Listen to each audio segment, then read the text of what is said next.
Dijital platform meselesi Türkiye için yeni bir şey aslında. Birkaç senelik geçmişi var. Netflix Türkiye'ye girdi. Dijital platform meselesi Türkiye için yeni bir şey aslında. Birkaç senelik geçmişi var. Netflix Türkiye'ye girdikten sonra daha çok ses getiren ve haliyle çok konuşulan bir unsur halini aldı ve Netflix'in başını çekti. Türkiye'de bir iki yerli örneğinin olduğu, dünyada ise çok fazla misaliyle karşılaştığımız yeni mecra alan dijital platformlar ve buraya içerik üretilirken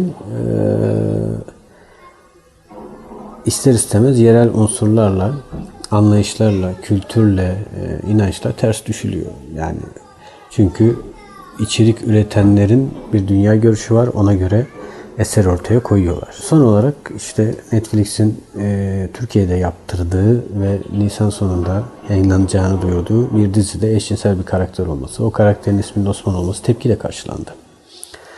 Tepkiler haksız mı? Haklı. Yani eşcinsel karakterlerin olması, bunların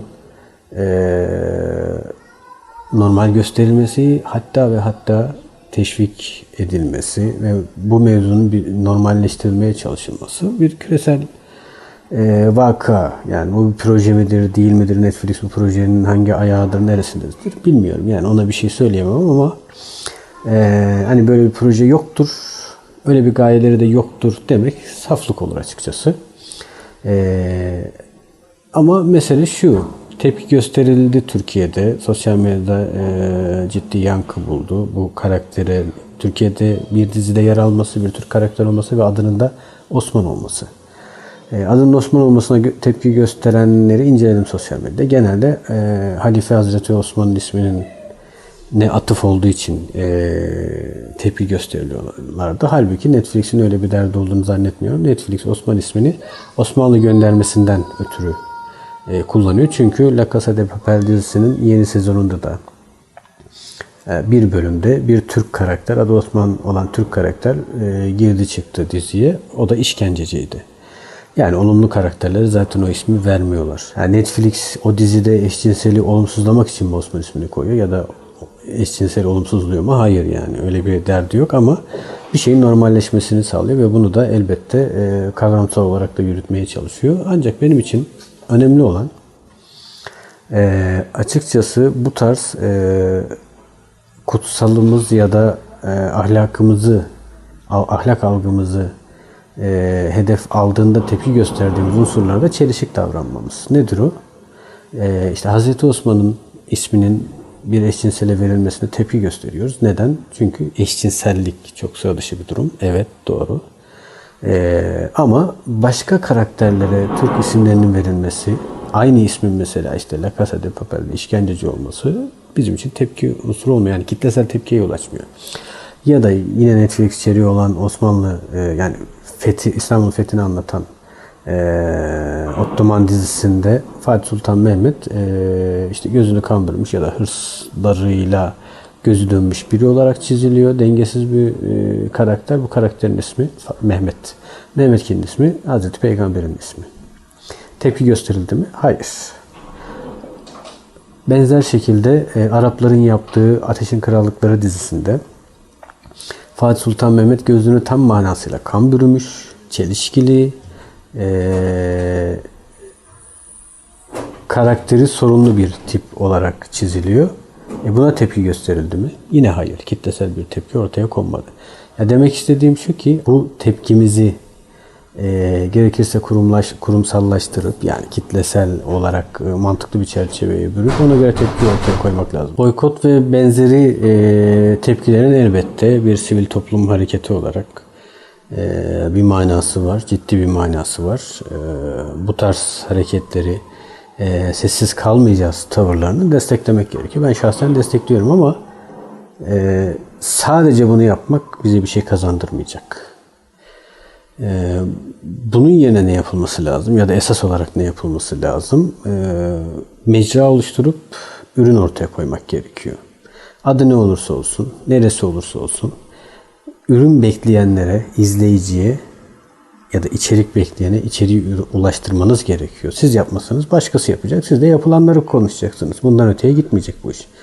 O yüzden herkesin elini taşın altına koyması ve gerekeni yapması gerekiyor. İzleyicinin de elbette, izleyici de burada kendi üzerine düşeni yapması gerekir ki o da doğru içeriklere ulaşmak, onları izlemek, taltif etmek ve dolayısıyla sonrakilerin yapılmasına da ön ayak olmaktır ve olumsuz gördüğü içerikleri izlememek ya da bir şekilde tepkisini ortaya koymaktır. Netflix ve benzeri platformlarda aynı cinsten kimselerin ilişkilerinin rahatça yaşandığını gösteren filmlerin ve dizilerin gitgide artmakta olduğunu görüyoruz.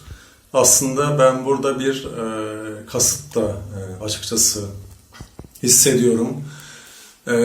Toplumsal sistemlerin, aile yapısının bir yerde hedef alındığını düşünüyorum. Ve bu tür yaklaşımların gitgide hem pedofili gibi eylemlere bir noktadan sonra uzayacağını, belki de tek tük marjinal örneklerini gördüğümüz hayvanlarla ilişkilere kadar bile gidebileceğini sezinliyorum. Yani insanın bu denli içinden gelen hissiyatın dizginlenmemesi durumunda ne uçlara varabileceğini de aslında görebiliyoruz, bilebiliyoruz. Fakat bunların genel geçer seyir platformları olan böylesi zeminlerde, internet ortamında umuma yayılmasının sakıncalı olduğunu düşünüyorum açıkçası. Belki insanlık tarihi boyunca bu tip yaklaşımlar, birliktelikler ya da ilişkiler yaşanıyordu ama bunlar çok marjinal bir seviyede ve asla umumileştirilmiyordu.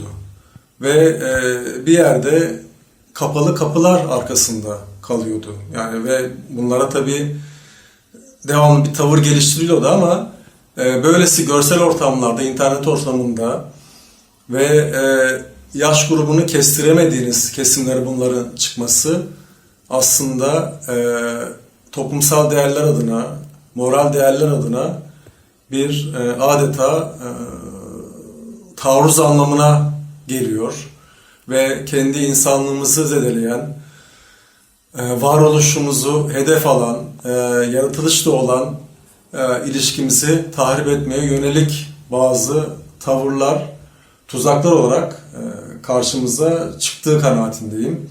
Dolayısıyla bunlara bir toplumsal sorumluluk çerçevesinde insanın tek bir birey olarak vicdanı gereği ve psikolojik ve pedagojik anlamda belli tavırlar geliştirilmesinden yanayım açıkçası. Özellikle de işte Türkiye'ye dönük olarak Ramazan ayının başında gösterime sokulması gereken spesifik anlamda böyle bir çalışmanın çok da masum olduğu düşünülemez kanaatindeyim. Dünya çapında aslında bunlara karşı belli önlemler alınması gerekiyor artık. O noktaya gelmiş durumda.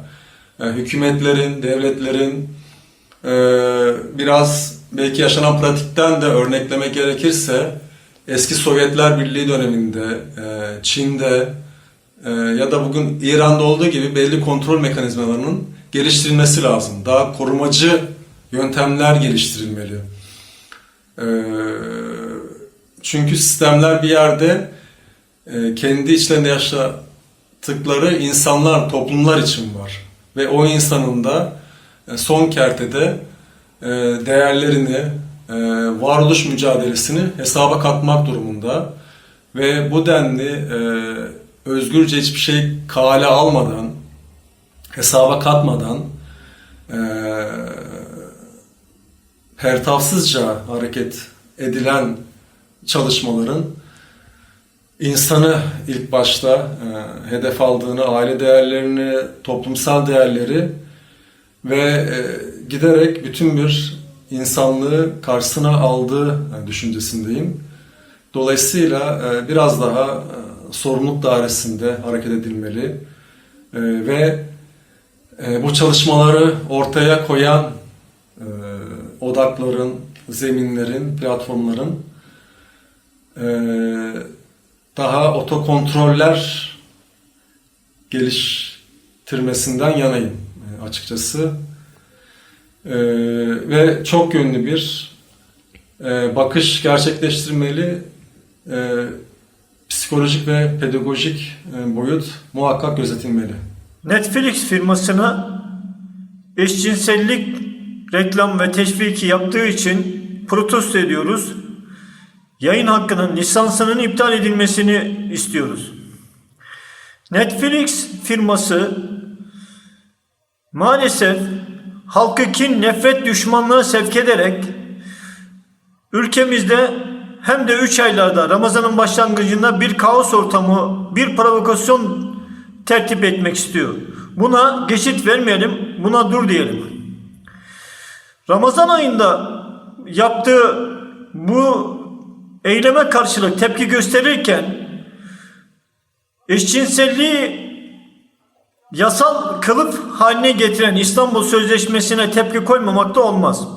İstanbul Sözleşmesi toplumsal cinsiyet eşitliği adı altında cinsel yönelimi, cinsel tercihi insan hakkı olarak tanınmasıyla birlikte cinsi sapık derneklere ve eşcinsellere yasal kılıf meşruiyet kazandırmış oluyor.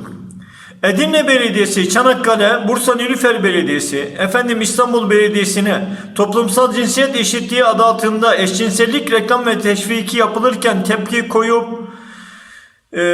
bu İstanbul Sözleşmesi'ni çıkaranlara hem de oy birliğiyle çıkaran partilere ve bunu uygulayan partilere karşı tepkisiz olmak da en az bu suç kadar hepimiz sessiz olduğumuz için suçluyuz. Eşcinsellik bildiğiniz gibi insanlığa karşı, aileye karşı bir savaştır. Neden? Erkek erkeğe evlilikte, kadın kadına evlilikte çocuk olmaz. Onun için bu bir soykırım savaşıdır. Aynı zamanda insanlığa karşı bir savaştır. Onun için de TCK 77'den işlem yapılmalıdır. Netflix'in yayınları durdurulmalı, lisans hakkı tamamen iptal edilmelidir. Bu konu için 17 milyar dolar para harcayan Netflix, dünyada ve Türkiye'de insanlığa karşı, aileye karşı şer güçlerin desteğiyle bir fitne operasyonu yürütmektedir. Ve bu fitnenin, bu operasyonun Türkiye'ye karşı, insanlığa karşı çekilen operasyonun adı da toplumsal cinsiyet eşitliğidir. Feminizm tehlikelidir. Feminizm terör örgütlerine Amerika'dan 22 milyon dolar yardım geldiğini İçişleri Bakanımız Süleyman Soylu bizzat söylemiştir. Üstelik Avrupa Yatırım Kalkınma Bankası EBRD de Türkiye 11 milyar euro para ayırdığını, bununla toplumsal cinsiyet eşitliği adıyla faaliyet yapılacağını, Türkiye Belediyeler Birliği ve Koçeli ile bunu yürüteceğini açıklamıştır. Ülkemizde 15 Temmuz'da başarılamayan aileyi yok etme adıyla ülkemiz işgal edilmek istenmektedir. İşimize gelince İslam'ın zekat müessesesine sarılıyoruz ama diğer konularda işte genç evlilik konusunda eşcinsellik, içki, kumar, fuhuş, faiz gibi konularda da İslam'ın emirlerini uygulamamız lazım.